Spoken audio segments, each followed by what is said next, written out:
ನಮ್ಮ ದೇಶವು ಕಲೆ ಸಾಹಿತ್ಯ ಸಂಸ್ಕೃತಿಗೆ ಯಾವ ಧರ್ಮದ ಸಂಕೋಲೆ ಇರುವುದಿಲ್ಲ. ಪ್ರತಿಯೊಬ್ಬರಿಗೂ ಶಿಕ್ಷಣ ಕೊಡುವ ಮೂಲಕ ಮಕ್ಕಳಿಗೆ ಉತ್ತಮ ಸಂಸ್ಕೃತಿ ಕೊಡಬೇಕೆಂದು ಜಿಲ್ಲಾ ಕನ್ನಡ ಸಾಹಿತ್ಯ ಪರಿಷತ್ತು ಅಧ್ಯಕ್ಷ ಎಚ್ಎಲ್ ಮಲ್ಲೇಶ್ ಗೌಡ ಸಲಹೆ ನೀಡಿದರು.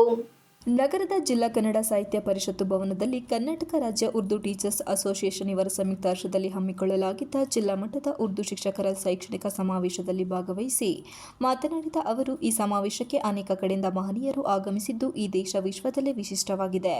ಕಲೆ ಸಾಹಿತ್ಯ ಸಂಸ್ಕೃತಿಗೆ ಯಾವುದೇ ಧರ್ಮ ಸಂಕೋಲೆ ಇಲ್ಲ. ಶಿಕ್ಷಣ ಎನ್ನುವ ಮೂಲಕ ರೂಪಿಸಬೇಕು. ವಿಶ್ವಮಾನವಕ್ಕೆ ಕೆಲಸ ಮಾಡಬೇಕು. ಮಗು ಜನಿಸಿದಾಗ ವಿಶ್ವಮಾನವಾಗಿ ಬೆಳೆಸಿದರೆ ಮುಂದೆ ಒಳ್ಳೆಯ ದಾರಿ ಆರಿಸಿಕೊಳ್ಳುತ್ತಾ ಹೋಗುತ್ತದೆ ಎಂದರು. ಇದು ಶಿಕ್ಷಣದಿಂದ ಆಗುವಂಥದ್ದು. ನಾವು ಭಾಷಣದಲ್ಲಿ ಎಲ್ಲ ಮಾತನಾಡುತ್ತೇವೆ, ಆದರೆ ಆಚರಣೆಗೆ ಬಾರದಿರುವುದು ದೊಡ್ಡ ದುರಂತ ಎಂದರು. ಯಾವ ಸಂಗತಿ ಶಕ್ತಿ ಆಗಬೇಕು. ವಿಶ್ವದಲ್ಲೇ ಯಾವ ರಾಷ್ಟ್ರವೂ ಭಾರತದ ಬಗ್ಗೆ ಒಂದು ಸಣ್ಣ ಕೊಂಕನ್ನು ತೆಗೆಯದೆ ಆಗದಿರುವುದು ನಮಗೆ ಸಿಕ್ಕಿದೆ. ನಾವು ಅದನ್ನು ಸಾಧಾರಣ ಸಂಗತಿಯಲ್ಲ ಎಂದು ಹೇಳಿದರು. ಆಡಳಿತದ ಉಪನಿರ್ದೇಶಕರಾದ ಎಚ್.ಕೆ. ಪಾಂಡು ಮಾತನಾಡಿ, ಇಂತಹ ಸಮಾವೇಶದಿಂದ ಉರ್ದು ಶಾಲೆಯಲ್ಲಿ ದಾಖಲಾತಿ ಹೆಚ್ಚಾಗುತ್ತಿದೆ. ಇಂತಹ ಕಾರ್ಯಕ್ರಮವನ್ನು ಮಾಡುತ್ತಿರುವುದು ಉತ್ತಮವಾಗಿದೆ.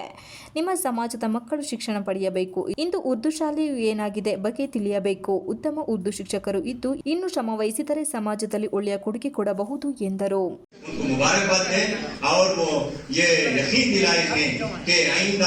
चूँकि नेक्स्ट हफ्ता भी उर्दू अकेडमी प्रोग्राम है, उसके बाद भी जो है यहाँ के तालीमी अदाराजात से एक प्रोग्राम होने जा रहा है. फिर ये कंटिन्यू तालीमी माहौल को गरमाने का, चूँकि माहौल सर्द है, उसके बावजूद तालीमी माहौल को गरमाने की गर्ज से ये एहतमाम किया गया है.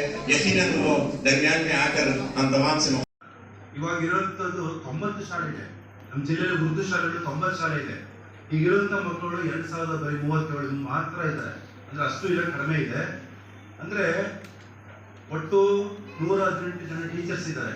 118 ಜನಕ್ಕೆ ಅಂತಂದ್ರೆ 40 ಮಕ್ಕಳು ಅಂತಂದ್ರೂ ಕೂಡ ನಾವು ಮಕ್ಕಳು 5,000 ಮಕ್ಕಳು ಬೇಕಾಗಿದೆ. ಆದ್ರೆ ಸಮೀಕ್ಷೆ ಮಾಡೋ ಪ್ರಕಾರ ಮಕ್ಕಳು ಇದ್ದಾರೆ. ಆದ್ರೆ ತಂದೆ ತಾಯಿ ಅವರ ಮನೋಭಾವನೆಗಳನ್ನ, ಅವರ ಓಲೈಕೆ ಮಾಡುವಂತ ವ್ಯವಸ್ಥೆ ನಾವು ಮಾಡ್ಕೊಳ್ಬೇಕಾಗಿದೆ.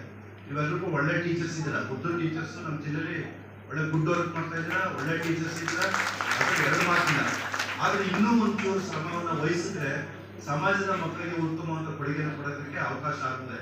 ಯಾಕಂದ್ರೆ ಇವತ್ತು ನಾನು ಹೇಳ್ತೀನಿ, ಮಸೀದಿಯಲ್ಲಿ ಇರುವಂತಹ ಹೆಡ್ಡನ್ನ ಕಾಂಟ್ಯಾಕ್ಟ್ ಮಾಡಿ ಅವರು ನಮ್ಮ ಶಾಲೆಗಳಿಗೆ ದಾನವಾಗಿ ಏನೋ ರೂಪದಲ್ಲಿ ಕೊಡ್ತಾರೆ ಅಥವಾ ಬಣ್ಣವನ್ನು ನೋಡಿಸ್ಕೊಡ್ತಾರೆ. ಕಾರ್ಯಕ್ರಮದಲ್ಲಿ ಜನಪ್ರಿಯ ಆಸ್ಪತ್ರೆ ಸಂಸ್ಥಾಪಕರಾದ ಡಾಕ್ಟರ್ ಅಬ್ದುಲ್ ಬಶೀರ್, ಕರ್ನಾಟಕ ರಾಜ್ಯ ಉರ್ದು ಶಿಕ್ಷಕರ ಸಂಘದ ಗೌರವಾಧ್ಯಕ್ಷ ಶೇಖ್ ಫಯಾಜ್ ಉದ್ದೀನ್, ಭಾರತೀಯ ರೆಡ್ ಕ್ರಾಸ್ ಸಂಸ್ಥೆ ನಿರ್ದೇಶಕ ಎಸ್.ಎಸ್. ಪಾಷಾ, ಜನಾಬ್ ತಬ್ಸುಲ್ಲಾ ಹುಸೇನ್, ಮೊಹಮ್ಮದ್ ಗುಲ್ಜಾರ್ ಖಾನ್ ಸೇರಿದಂತೆ ಇತರರು ಭಾಗವಹಿಸಿದ್ದರು.